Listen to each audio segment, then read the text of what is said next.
Hey folks, this is Vincent Tiki with Dad's Gaming Addiction, and today we're going to quickly review the search for Planet X. This is one of my favorite games.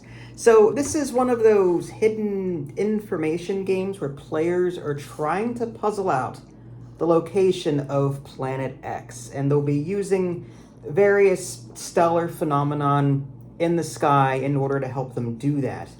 For example, there are so many asteroids in the sky and so many dwarf planets and so many gas clouds, and this has to be next to this and this is by itself and blah blah blah. So you're trying to puzzle out where all of the different stellar phenomenon are in the night sky, and using that information deduce where Planet X actually is. Are you finished?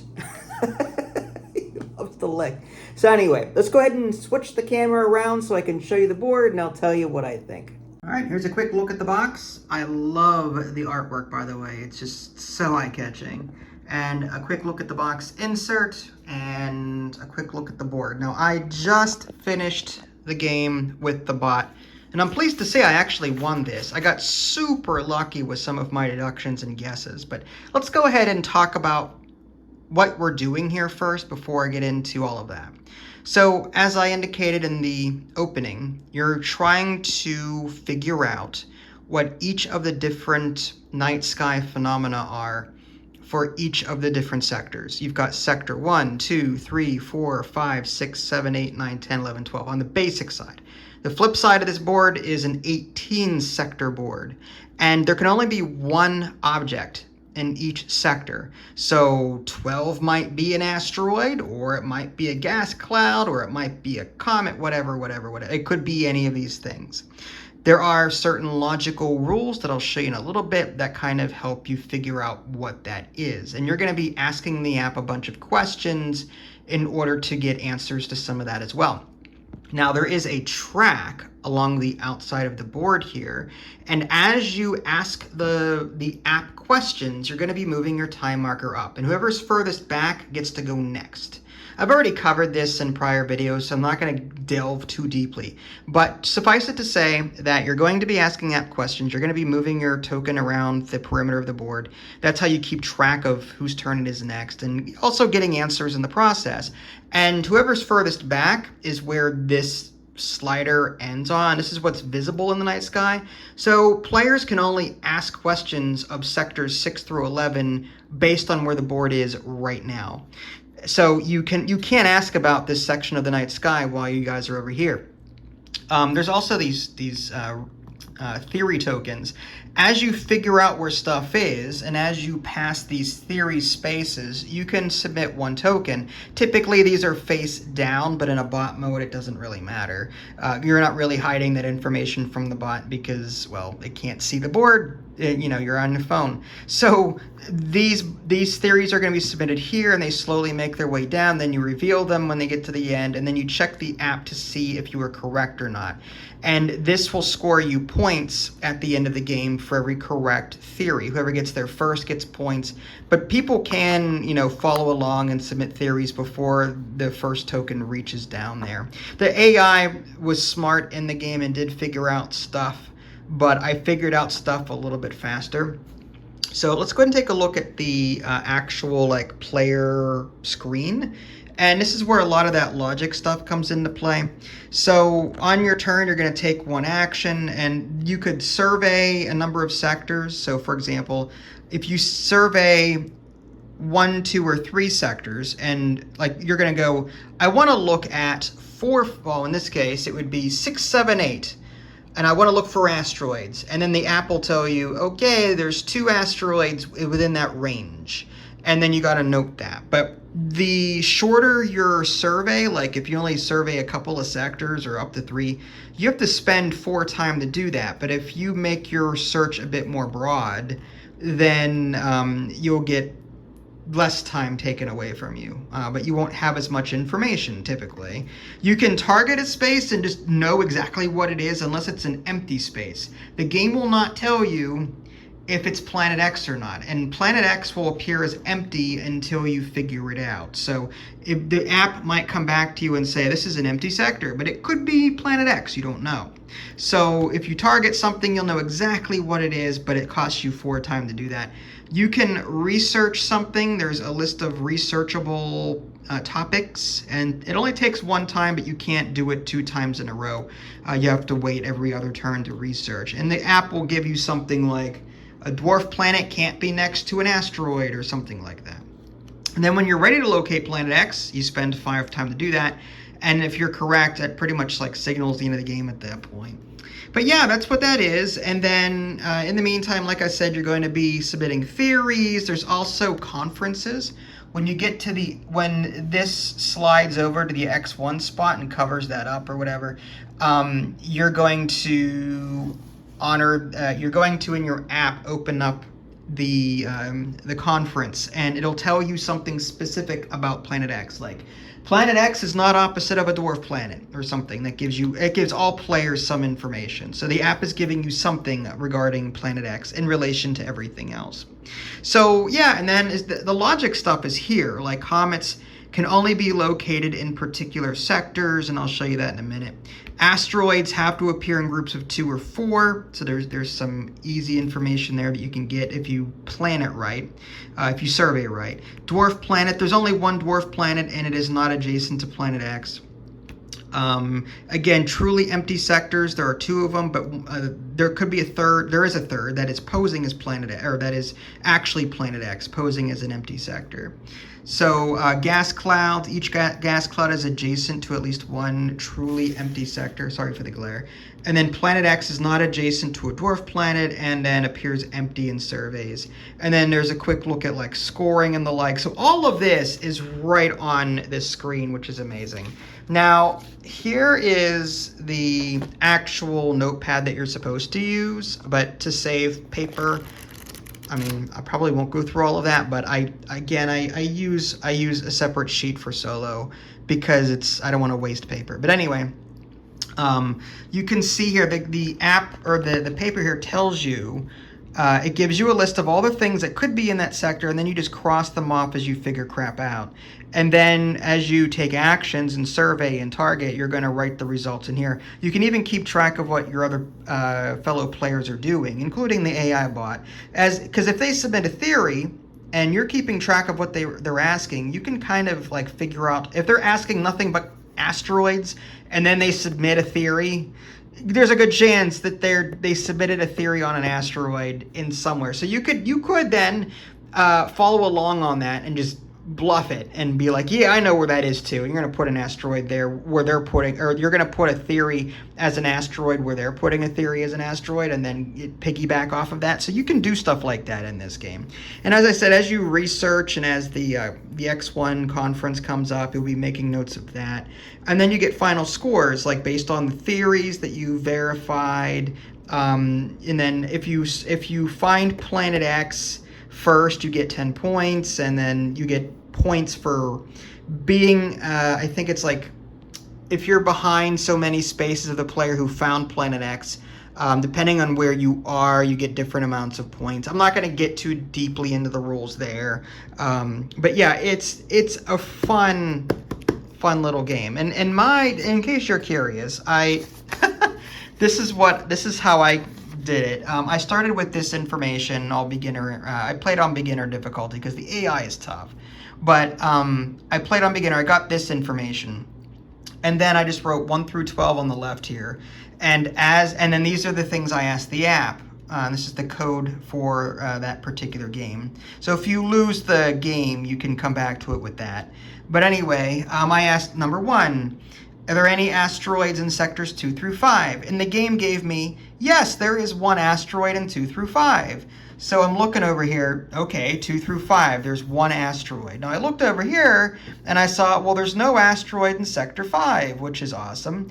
And since there's only 1 asteroid showing in that survey, and they have to appear in groups of 2 or 4, that means that 4 cannot be an asteroid because 3 is not an asteroid, meaning 2 is an asteroid. It has to be in the the far end of that for it to be one asteroid. Because if 3 were an asteroid, that means 4 or 2 had to be an asteroid, and we would have surveyed 2 instead of 1. We only surveyed 1, which means 2 has to be an asteroid, which means 1 has to be. So first turn, I got that 1 and 2 were asteroids. So when theory started rolling around, or the theory phase started rolling around, I started submitting my theories on 1 and 2 immediately to get those asteroid points.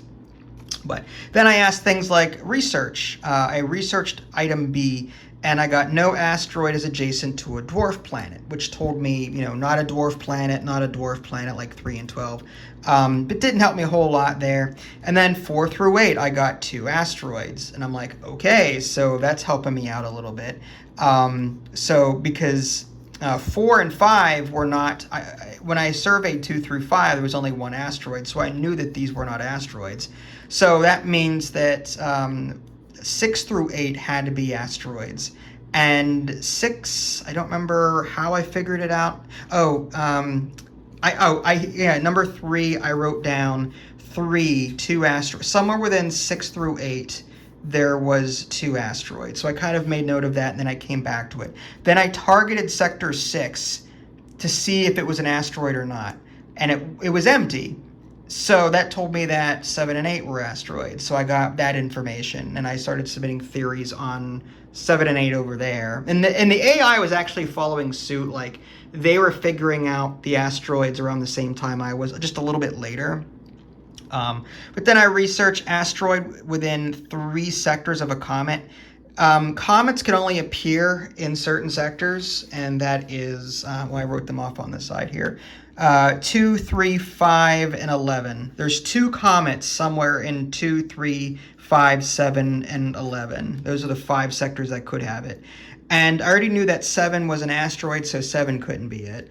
And then 2 was already an asteroid, so 2 couldn't be it. So 3, 5, and 11 were the comets that I was trying to figure out. But then later I did a survey, 2 through 5, got 2 comets, so I knew that 3 and 5 were the comets. And then I did a dwarf planet survey, 7 through 11, and got nothing. And based on that, there's a little bit more calculation there. But then I realized that empty sectors, there has to be I didn't realize this till later. I was looking at the logic stuff. It says empty here. Like, I wrote empty. I'm not knowing it wasn't empty, but it could have been the planet X. But there's no gas clouds next to it. And the logic said, where was it? Gas clouds. Each gas cloud is adjacent to at least one truly empty sector. So I'm like, well, this is not a gas cloud, and this is not a gas cloud. Now that I know this is a comet, there's no gas clouds nearby. So this has to be planet X. And I bet you down here, there's the empty sectors and the gas clouds just kind of hanging out down there. And then I submitted that to the app, and I was correct. And yeah, I ended up winning the game. I didn't even bother calculating the final scores because, well, I mean, I was so far ahead of the AI at that point. But I got super lucky. I typically don't do that. But yeah, that's just like a taste as to like what you're getting into with the search for Planet X. Lots of deductions, figuring out where stuff is, using these logical parameters, and getting points for submitting these theories, getting them correct, and then finding Planet X is obviously what you're trying to do in the end. And doing that before everyone else will definitely score you some points. But even if you're not the first person to get Planet X figured out, you can still get big points with these surveys here. Like asteroids don't score you a whole lot, but dwarf planets do. I didn't even get there because I found Planet X real quick. So I was just, again, lucky with that regard. But yeah, that is the search for Planet X. Again, the solo is a bit difficult. Just be wary of that. You can adjust that a little bit. If you want an easier mode, it's not in the rule book. This is a homebrew. You can take one, like what I do, not for this game, but what you can do is every time you take an action, subtract 1 time from it so that you use less time to ask the app questions. That gives you more questions than what the bot can do in his time allotted. So if you're a beginner, maybe try that first. Like, instead of taking, so let's say if you take 4 time to survey, do 3. If you took 3 time to survey, do 2. Blah, you get the idea. If you're going to target a sector, which is typically 4 time, then do 3. So that's one way to get around that in the app. The computer doesn't keep track of where you are unless it asks you exactly where you are for endgame. It does keep track of where it is, but it doesn't keep track of where you are. So you can fudge the time system a little bit and give yourself more time by costing your actions, like by making your actions cost less, if that makes any sense. But anyway, I digress. The search for Planet X. Let's go ahead and talk about what I thought. All right, so hopefully that helped you out a little bit. As I said at the beginning of this video, the search for Planet X is probably one of my favorite games. The search for Lost Species is good too. That was the follow-up. That was the follow-up to the search for Planet X, but it involved finding a particular animal, the lost species, on landmass. This is, it's a different theme, and it does play differently than this one, but it's still roughly the same idea.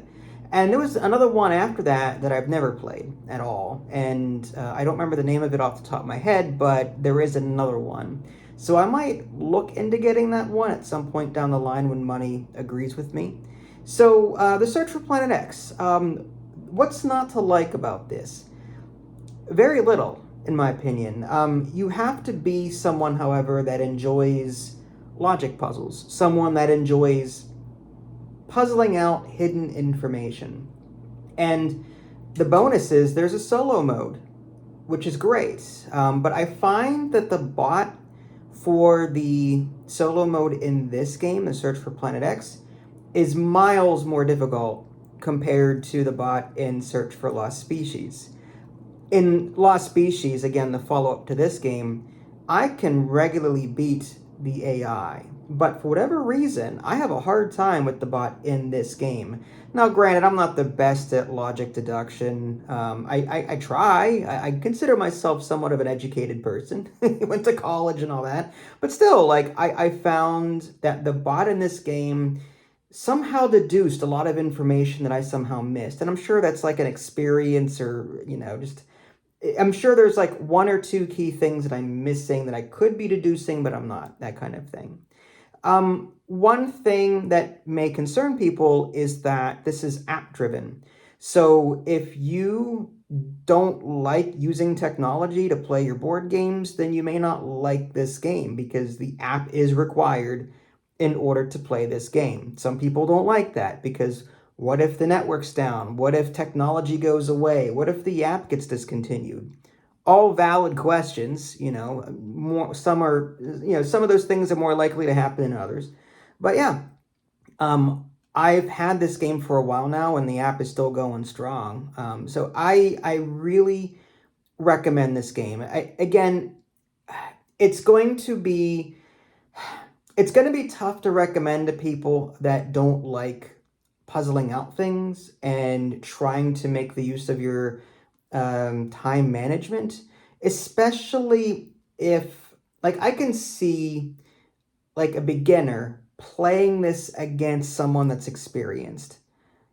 And I can imagine the beginner not having a good time because, they don't understand the basic concepts and, don't know what to look for, what things to automatically assume if this happens, that kind of thing. And the expert player can plow right all over them. But to be fair, there is in the app different difficulty settings. Like one player can start with a bunch of starting information, while the other player, maybe an experienced one, can start with no beginner information. So there are ways around that problem. But even the expert player, I feel, will be able to quickly figure out where things are because they know how to game the system and get the most information out of their guesses. Whereas the beginner's just picking at the night sky here and there, trying to figure it out, obviously missing things or, not asking the most efficient questions of the app to get the most out of it.